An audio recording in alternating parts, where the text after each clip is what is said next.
اپنی دور خلافت میں گلیوں میں چل پھر کر جو ہے لوگوں کی تکلیفوں کو دیکھ رہے ہیں کہ کون کس تکلیف میں ہے. تو راتوں کی گشت کرتے کرتے 1-2-4 گھر بچے تھے.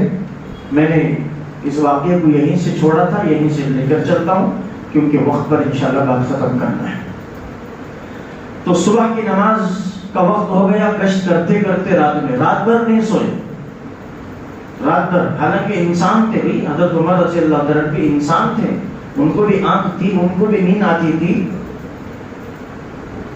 آنے جانے والوں سے ملاقات بھی کرتا ہوگا, شب بھر میں حالات معلوم بھی کرتا ہوگا. کانٹوں کی الجھنوں میں بکھری ہوئی بیچاری کی جان ہے, نیند اس کو بھی آتی ہوگی, آخر وہ بھی تو انسان ہے. تو صبح ہوئی, نماز کا وقت ہوا, نماز کے لیے فوراً پہنچ گئے. دیکھیں رات بھر گشت کر رہے ہیں, لیکن فجر کا وقت ہو گیا تو فوراً مسجد کے اندر پہنچ گئے فرض نماز جماعت کے ساتھ ادا کرنے کے لیے. ہماری قوم کی حالت ایسی ہے, رات بھر میلاد النبی کے جلسے کر لیں گے, نبی کی تعریف میں جلسے کر لیں گے, ولیوں کی تعریف میں جلسے کر لیں گے, پوری رات ہزاروں لاکھوں روپے خرچ کریں گے اشتہارات میں کہ فلاں جگہ میلاد النبی کا جلسہ ہے, فلاں جگہ غوث پاک کے نام پر جلسہ ہے, فلاں جگہ یہ ہے, فلاں جگہ وہ ہے. رات بھر نعت خوانی ہوگی, بیانات ہوں گے, ساری رات اللہ کی تعریف نبی کی تعریف بیان کریں گے. جب 3-3:30 بجے گھروں میں جا کر سو جائیں گے, خدا کی قسم مجمع میں 10,000 آدمی بھی اگرچہ بیان اور نعت اور قوالی سننے کے لیے آئے ہوں, چاہے وہ نبی کی تعریف میں کیوں نہ ہو, خدا کی تعریف میں کیوں نہ ہو, لیکن فجر کی نماز کا وقت ہوا, الصلاۃ خیر من النوم کہہ کر مؤذن نے پکارا, لیکن سارا مجمع خراٹے مار کے سو رہا ہے. اب رات بھر نبی کی تعریف سن کر کیا فائدہ, بول کر کیا فائدہ, جو فجر کی نماز چھوٹ رہی ہو.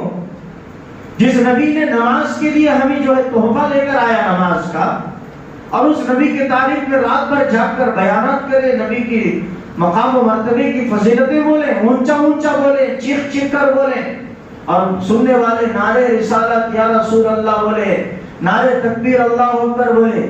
اور اللہ نے کہا کہ نعرے تکبیر اب نہیں لگانا ہے 2-3 بجے, نعرے تکبیر تو اب مؤذن لگایا ہے 5 بجے. اللہ اکبر اللہ اکبر, اڑ جاؤ تمہاری نیند بڑی نہیں, اللہ بڑے ہیں. اب لگاؤ نعرے تکبیر, اٹھ کر کہو کہ نیند تجھ کو ہم قربان کرتے ہیں. میرا اللہ کا بلاوا آیا, جس اللہ کی پکار, جس اللہ کی تکبیر رات بھر ہم نے خطیب کی خطابت سنتے ہوئے, مقرر کی تقریر سنتے ہوئے, نعت خان کی نعت سنتے ہوئے ہم نے رسالت کے تکبیرات کے نعرے لگائے, لیکن مؤذن کی اذان سن کر گرم بستر اوڑھ کے سوئے. یہ مومن کی پہچان نہیں. پوری زندگی تم نبی کی تعریف کرتے پھرو, لیکن نماز سے منہ پھیرو گے تمہارا ٹھکانہ جہنم ہوگا. یہاں حضرت عمر بن خطاب رات میں گشت کر رہے ہیں, فجر کا وقت ہوا تو سارے چیزوں کو چھوڑا, نماز میں شامل ہو گئے. فجر کی نماز کے بعد 1-2-3 گھر باقی تھے, چلے کہ وہ 2 گھر مکمل کر لیں, اس کے بعد اپنے جو ہے سماجی اور معاشرتی کاموں میں لگ جائیں. تو دیکھا کہ ایک غلام بھی ساتھ میں تھا, ایک جھوپڑی کے آگے سے گزرے, دیکھا کہ ایک جھوپڑی کے اندر ایک بڑھیا اور زیادہ پریشان نظر آ رہی تھی. حضرت عمر بن خطاب نے آگے جانے کے بجائے وہیں پر رکا, دروازے کے بازو میں کھڑا, پردے کا خیال کیا, فرمایا کہ اماں سلام علیکم. اندر سے آواز آئی وعلیکم السلام. کون؟ کہا کہ کون سے کیا مطلب, کہ اندر آنے کی اجازت دیجیے. اس بوڑھی ماں نے کہا کہ کیوں اجازت دوں؟ کہا کہ اماں جان اللہ کے لیے اندر آنے کی اجازت دیجیے. کہا کہ نہیں, تمہارا کام چلتے بسو, راستے میں آنے جانے والے, چلو نکلو یہاں سے, ہم تم کو اندر آنے کی اجازت کیوں دیں؟ میرا حضرت عمر بن خطاب نے ہگایا, منایا. آخر اس بوڑھی عورت نے کہا کہ آئیے, مرحبا بکم, آپ کے لیے استقبال ہے, اندر آئیے. عمر نے یہ نہیں بتایا کہ میں عمر ہوں, امیر المؤمنون ہوں, امیر المؤمنین ہوں, یہ نہیں بتایا. اندر آئے, سلام کلام پوچھا, کہا کہ اماں خیریت سے تو ہیں, کیسی ہیں حال چال؟ فرمایا کہ میری خیریت پوچھتے ہوں, میری پریشانی کتنی زیادہ ہے. کہا کہ اماں کیا پریشانی؟ فرمایا کہ میرا شوہر انتقال ہو گیا ہے، میں غریب گھرانے سے ہوں، میرا کوئی پوچھنے والا نہیں ہے، میرے دکھ درد میں کوئی آ کر مجھے ساتھ دینے والا، مدد کرنے والا نہیں ہے، اور میرے سر کے اوپر 25 دینار کا قرض چڑھ گیا ہے، میں 25 دینار کا مقرض بن چکی ہوں، قرض دینا ہے، میں کہاں سے لا کر دوں؟ میرا شوہر تو بھی نہیں ہے، اور 3-4 دن سے فاقہ ہے، کھانا بھی کچھ نہیں کھایا۔ ہزاروں خطر رونے لگی تو حضرت عمر نے فرمایا کہ اماں رونا مت، تکلیف پوری بتاؤ، آپ تکلیف بتا رہے ہیں، کیوں رو رہے ہیں؟ تو اس بوڑھی عورت نے کہا کہ میں رونا مجھ پر نہیں رو رہی ہوں، وہ امیر المؤمنین عمر ابن خطاب یعنی خطاب کے بیٹے عمر پہ رو رہی ہوں، مجھے شکایت ہے عمر سے کہ عمر خلافت سنبھالتا ہوا، حکومت سنبھالتا ہوا، وہ مومنین کا امیر بنا ہوا ہے، لیکن آج تک میرے تکلیف، میرے دکھ کو آ کر پوچھا بھی نہیں اور میرے پریشانی کو دیکھا بھی نہیں، مجھے شکایت ہے عمر سے، اسی پر رونا مجھے آ رہا ہے۔ حضرت عمر بن خطاب رضی اللہ تعالیٰ فوراً وہاں سے اٹھے، گھر سے باہر نکلے، بیت المال میں گئے، جا کر 25 دینار پیسے لیے، کچھ کھانے پینے کی چیزیں لیے، ضروریات زندگی کی جو اس کو ضرورت تھی اس بوڑھی ماں کو، وہ تمام چیزیں لے کر حاضر ہو گئے۔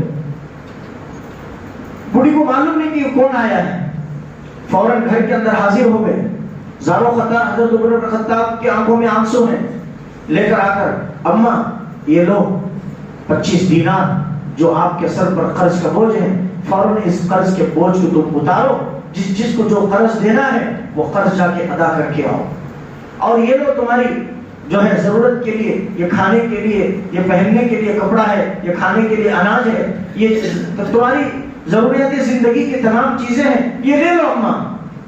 بوڑھی عورت 25 دینار لی، اناج بھی لیا، کپڑا بھی لیا۔ اس کے بعد حضرت عمر بن خطاب نے کہا کہ اماں ہاتھ جوڑ کر میں تیرے سامنے کہتا ہوں کہ عمر کو معاف کر۔ یہ نہیں کہا کہ میں عمر ہوں مجھے معاف کر، یہ نہیں فرمایا، اماں 25 دینار تو مل گئے، کپڑا ملا، اناج ملا، کھانا ملا، پانی ملا، اللہ کے لیے عمر کو معاف کر۔ اس بوڑھی عورت نے کہا کہ تو عمر پہ کیوں ترس کھا رہا ہے؟ کہا بوڑھی ماں نے درد بھری آواز میں کہا کہ نہ، میں عمر کو معاف نہیں کروں گی، ابھی تو میری عمر بالکل آخری سطح پر ہے، میں اپنی طرف جانے والی ہوں، بس زندگی اور موت سے لڑ رہی ہوں، اب بس چند دن کا مہمان ہوں، میں جاؤں گی، خبر میں مجھے دفنایا جائے گا، اور وہاں پر میرے نبی محمد صلی اللہ علیہ وسلم جب میرے سے آ کر پوچھیں گے، میں ضرور عمر کی شکایت کروں گا کہ یا نبی اللہ، عمر کو تم نے اتنی بڑی ذمہ داری کھاندے پر دے کر امت کی دے کر گئے تھے، لیکن عمر کبھی بھی میری تکلیف اور میری پریشانی کو پوچھنے کے لیے نہیں آیا۔ بس اتنا کہنا تھا، عمر رضی اللہ عنہ کے پیروں کے نیچے سے زمین کھسکنے لگی، کپکپی طاری ہو گئی، کانپنے لگے حضرت عمر رضی اللہ تعالیٰ عنہ۔ حضرت سیدنا نافع رضی اللہ تعالیٰ عنہ فرماتے ہیں کہ جس کے روب اور دبدبے سے، جس کی طاقت سے، جس کی شجاعت سے، جس کی بہادری سے قیصر و کسریٰ روم کے بادشاہ کانپتے تھے، آج میں نے عمر کو دیکھا ہوں کہ وہ بوڑھی عورت کے سامنے کانپ رہے ہیں۔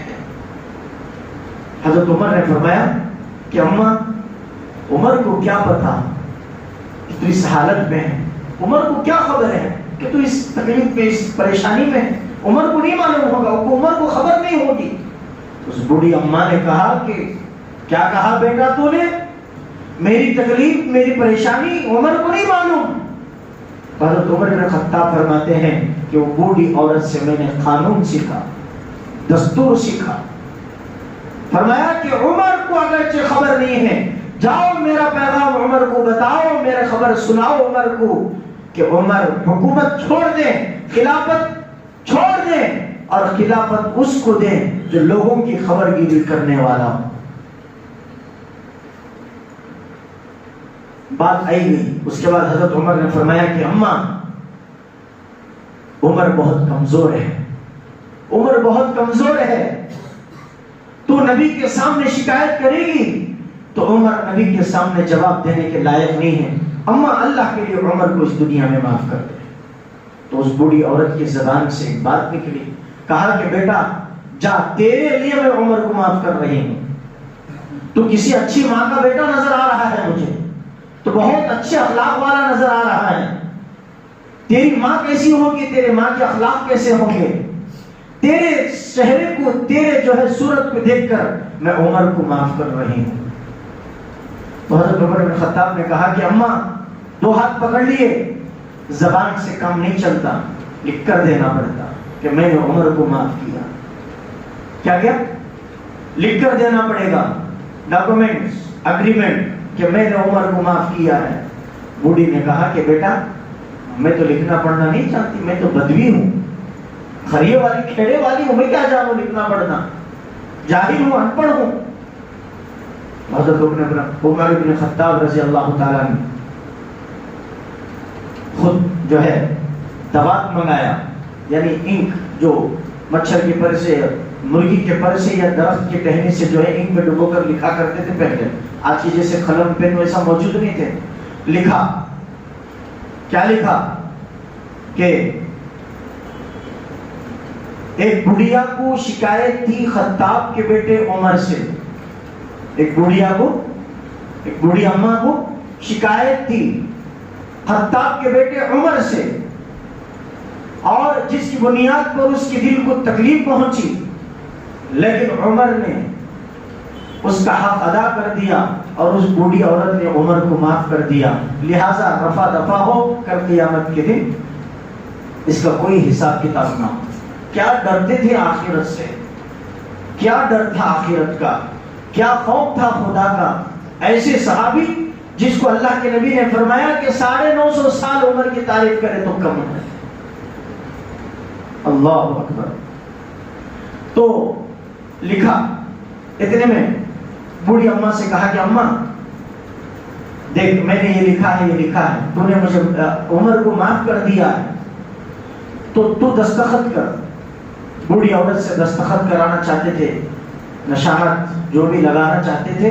اتنے میں حضرت علی رضی اللہ تعالیٰ تشریف لائے اور حضرت عبداللہ بن مسعود رضی اللہ تعالیٰ تشریف لائے۔ دونوں صحابی آئے، فرمایا کہ عمر امیر المومنین تم یہاں ہو اور ہم مدینے کے گلیوں میں تلاش کر رہے ہیں کہ عمر کہاں فجر کی نماز کے بعد، اور تم یہاں پہ کیا کر رہے ہو؟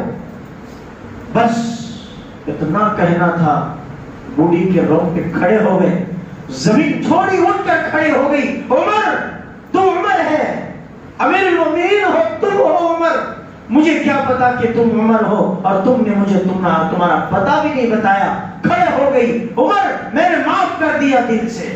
کہا کہ اماں زبان سے کام نہیں چلے گا، آپ اپنے وعدے پر برقرار رہو، اپنے وعدے پر باقی رہو۔ لو اس کاغذ پر دستخط کرو۔ اور دو گواہ ہمارے آ گئے، علی بھی آ گئے اور عبداللہ بن مسعود بھی آ گئے۔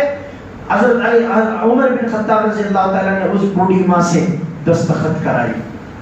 اس کے بعد حضرت علی کو فرمایا کہ علی بطور گواہ تم بھی یہاں پر دستخط کرو، اور عبداللہ بن مسعود رضی اللہ تعالیٰ سے فرمایا کہ عبداللہ تم بھی بطور گواہ کے دستخط کرو کہ ایک بڑھیا سے عمر بن خطاب کی شکایت تھی، اس بڑھیا نے معاف کر دیا، قیامت کے دن اس کا کوئی جواب نہیں، حساب کتاب نہیں۔ اور اللہ کا قیامت کے دن واللہ قسم کھاتا ہوں میں اللہ کی، میرے نبی نے مجھ سے پوچھا، علی دستخط کیے، عبداللہ بن مسعود نے دستخط کی، بوڑھی ماں نے دستخط کی۔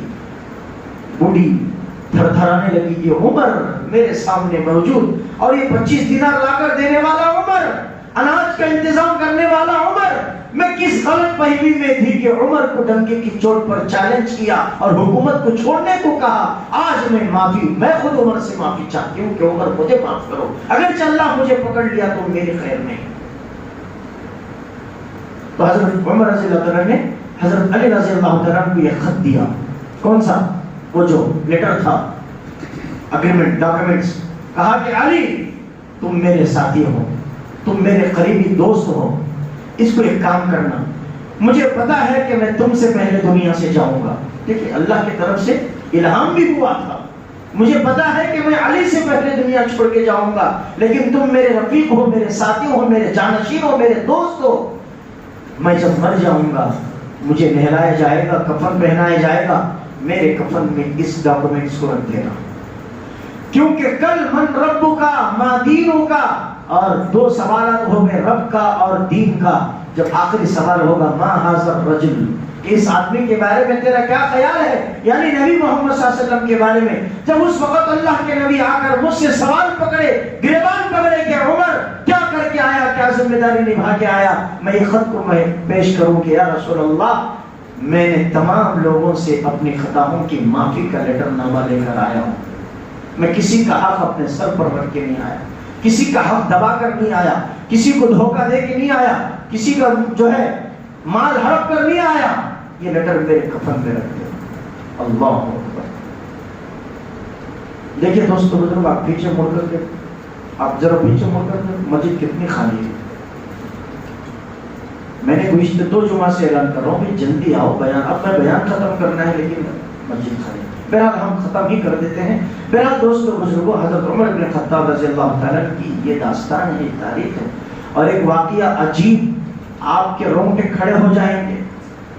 اسی طریقے کا حضرت عمر بن خطاب رضی اللہ تعالیٰ جب رات میں نکلے تو ایک صحابی کو گمان آیا کہ حضرت عمر رضی اللہ تعالیٰ رات میں کس عورت کے پاس جا رہے ہیں، گمان، شک پیدا ہوا۔